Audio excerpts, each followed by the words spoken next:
संसद भवनमध्ये मी धनगर, मराठा, लिंगायत, मुस्लिम ज्या ज्या समाजांच्या मागण्या आहेत त्या मांडलेल्या आहेत आणि एक वेळा नाही अनेक वेळा, म्हणजे अनेक वेळा भाषणाला मी उठले की अनेक समोरच्या बाकावरचे लोक म्हणतात आता ही परत तोच मुद्दा मांडणार.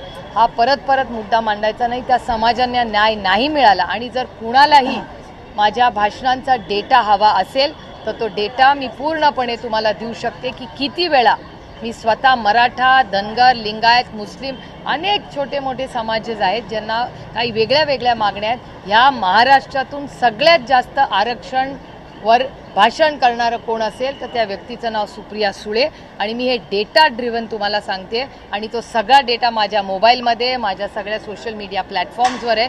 कुणालाही तो हवा असेल तर मी पारदर्शकपणे तुम्हाला मांडीन आणि त्यातूनही कुणाला अजून काही ऑब्जेक्शन्स असतील तर तुम्ही म्हणाल ती जागा, तुम्ही म्हणाल ती वेळ, कोणाही व्यक्तीबद्दल मी कुठल्याही व्यक्तीला कधीही या विषयावर मी चर्चा करायला माझी पूर्ण तयारी. परंतु एकूणच ओबीसी आरक्षणावर काय आपल्या पक्षाचं म्हणणं आहे? कारण मराठा समाजाला आरक्षण मिळतं त्यावर तुम्ही बोलता असं म्हणतात, पण ओबीसींबद्दल तुम्ही बोलत नाही असंही ते म्हणाले आजच्या. आता भुजबळ साहेब असं का म्हणले मला माहिती नाही, कदाचित त्यांनी माझे व्हिडिओज पाहिले नसतील आणि मी पार्लमेंटमध्ये बोलले, इथे तिथे नाही, मी नुसत्या प्रेस कॉन्फरन्सेसमध्ये बोललेले नाही, मी ऑन रेकॉर्ड पार्लमेंटमध्ये बोलले आणि ह्या देशात सगळ्यात मोठे निर्णय जे होतात ते अजून तरी पार्लमेंटमध्येच होतात. त्याच्यामुळे त्या पार्लमेंटमध्ये मी आरक्षणाबद्दल सविस्तर बोललेले आहे आणि खूप विनम्रपणे, म्हणजे मी हात जोडून खूप विनम्रपणे म्हणते की ह्याच भुजबळ साहेबांनी तेव्हा शिवसेना सोडून राष्ट्रवादीत का आले हे त्यांचं स्पष्टीकरण तुमच्याच चॅनलवर त्यांनी सांगितलेलं आहे. त्याच्यामुळे वेगळं मला पण बरे, ते माझ्यापेक्षा वयानी कर्तृत्वानी सगळ्यांनीच मोठे आहेत, त्याच्यामुळे मी फार काही बोलणार नाही. पण वास्तव काय आहे आणि ते डेटा ड्रिव्हन आहे आणि हा डेटा मी सगळा तुम्ही म्हणाल तिथे ज्याला पाहिजे त्याला देऊ शकतो.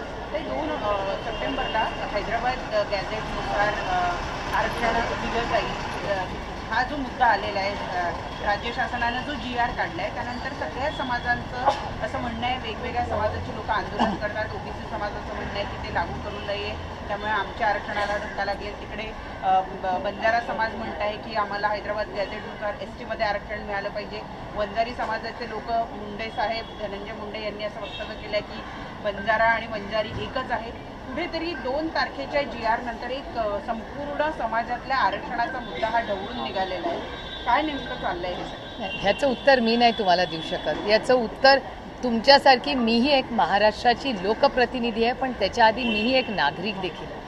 माझी महाराष्ट्राच्या माननीय मुख्यमंत्र्यांना विनम्रपणे, म्हणजे मी हात जोडून विनंती करते महाराष्ट्राच्या माननीय मुख्यमंत्र्यांना की तुम्ही एक प्रेस कॉन्फरन्स घ्या, तुम्ही एक चांगलं प्रेझेंटेशन करा आणि महाराष्ट्राला समजून सांगा की काय निर्णय घेतलाय तुम्ही, त्याचे इम्प्लिकेशन्स काय आहेत आणि कुणाला कसं मिळणार आहे, कुणाची काय मागणी आहे आणि कुणाला तुम्ही काय निर्णय प्रक्रियेमध्ये घेतलेत. कारण का त्यांनी मोठ्या जाहिराती केलेल्या आहेत, त्यांचं म्हणणं आहे सगळ्यांना जे पाहिजे ते सगळं दिलं आहे.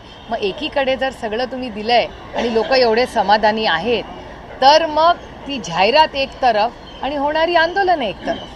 काल तर तुमच्याच चॅनलवर मी पाहिलं 3 ठिकाणी घोषणा दिल्या गेल्या, कुणाची गाडी अडवली गेली, कोणी आत्मदहन करून घेतलं.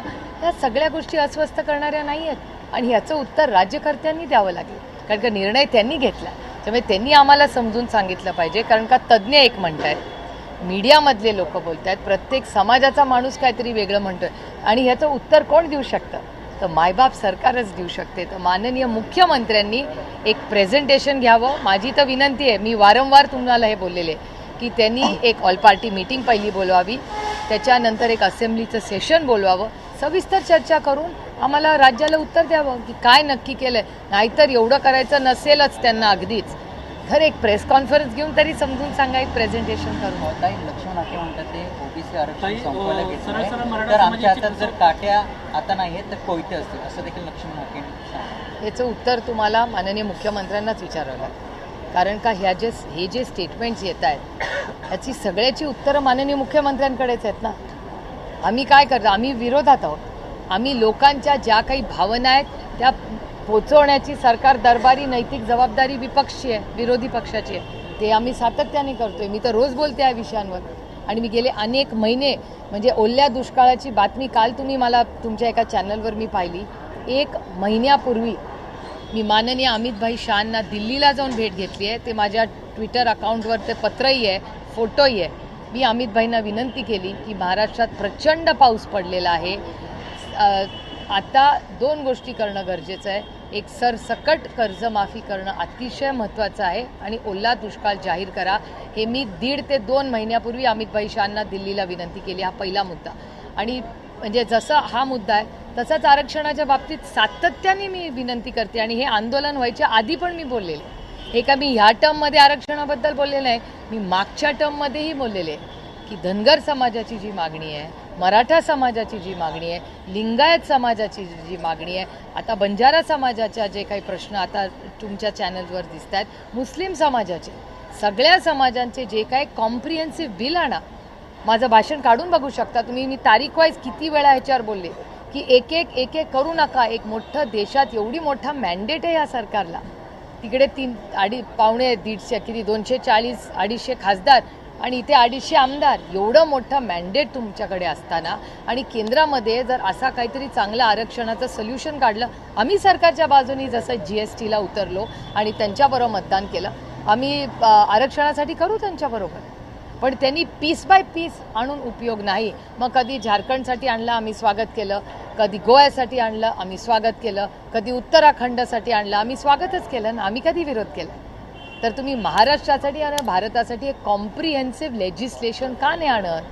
त्याच्यावर चर्चा करू. 1 दिवस नाही, 24 तास चर्चा करू आणि एक मोठा धोरणात्मक निर्णय, क्रांतिकारी निर्णय घेऊ दे सरकारला. आम्ही पुरी ताकदीने सरकारबरोबर आहोत. जे लागू केला अशा पद्धतीचे सरकारकडून घोषणा करण्यात आली. प्रत्यक्ष मात्र आज जर आपण पाहिलं, आज प्रमाणपत्र वाटपाला सुरुवात झाली. राज्यात केवळ 5 ते 10 प्रमाणपत्र वाटप करण्यात आलेली आहे. याचाच अर्थ मराठा समाजाची फसवणूक झाली असं वाटत नाही का? कारण जेव्हा GRचे नाही तर सगळे जुन्या प्रक्रियेमध्ये जे प्रमाणपत्र होतं त्यांचं वाटप करण्यात आलं. खरं तर तुमच्या चॅनलवर विनोद पाटलांची एक केस आहे आणि तुम्ही आत्ता जे बोलताय ते ज्या दिवशी GR आला त्या दिवशीच विनोद पाटील हेच तुमच्याच चॅनलवर बोललेले आहेत संभाजीनगरमधून.